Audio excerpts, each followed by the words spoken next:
here on the outside wall of the old living room, there used to be 3 picture windows in this wall. So what we decided to do is reframe this opening to put in 4 double hung units that will match the new windows that are going to go in the rest of the house. Now Charlie's removing the temporary wall right now so we can take out that wall and install the new windows. And the sashes come out pretty easy. Took the interior trim off, the exterior trim, and the sashes basically popped right out. Yeah, they weren't installed really good. No. All right, so what we had to do is we had to install a new header to support our new openings and make it straighter because it was crooked.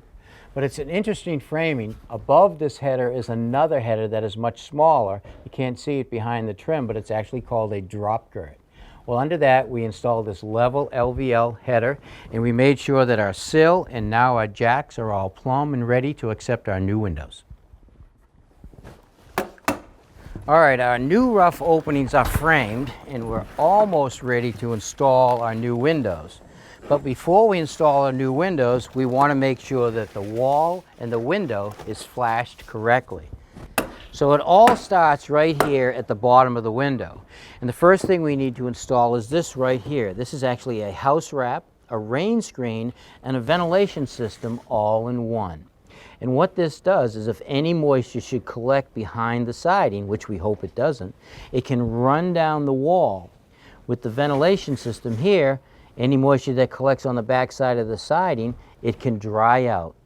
All right, now the next thing I'm going to do is take this clapboard right here with the thick side and put it on the inside and tack it right in place on top of the rough opening frame.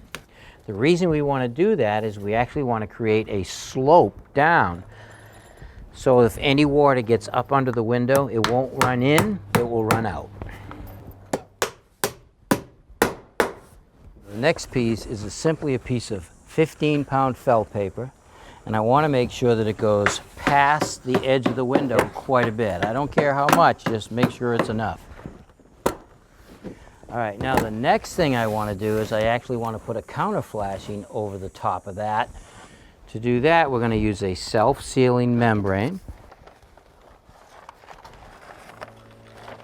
I want the flashing to start on top of the clapboard and work our way up. So now I'll just put a slice in this. Fold it out. Same thing down here.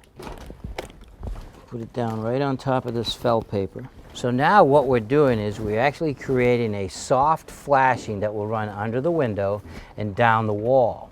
So when the siding comes up the wall on top of the air barrier, the top of the siding will go behind the flashing.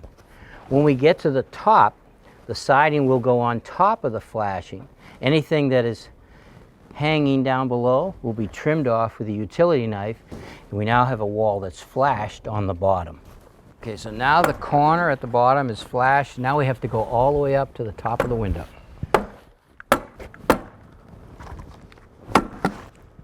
Staple that in place. Now I have to cut away the air screen.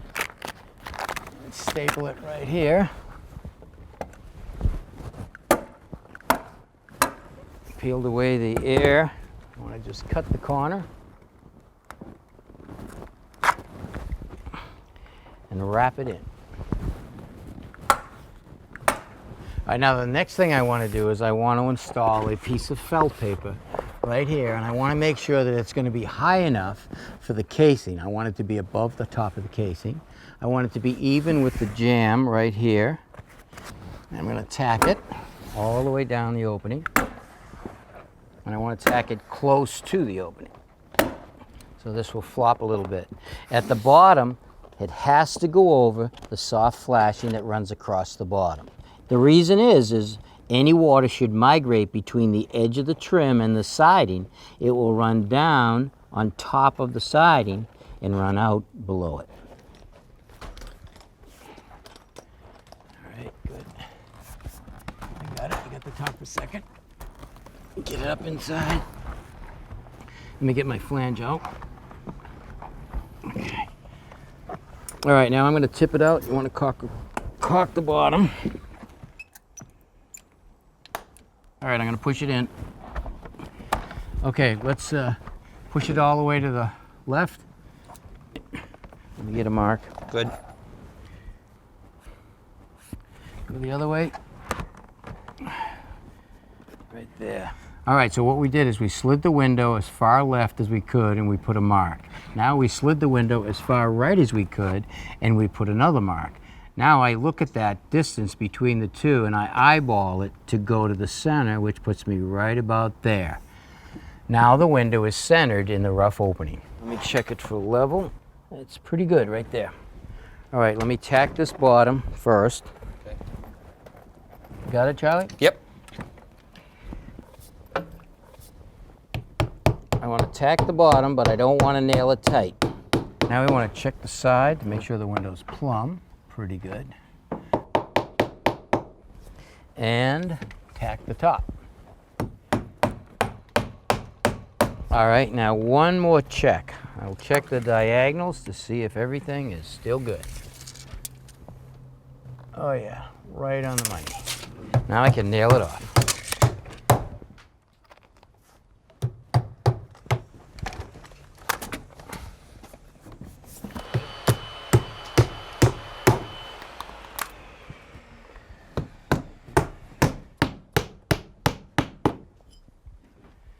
All right, good. These windows are watertight and ready for trim.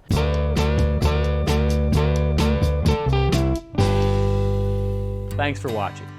This Old House has got a video for just about every home improvement project, so be sure to check out the others. And if you like what you see, click on the subscribe button to make sure that you get our newest videos right in your feed.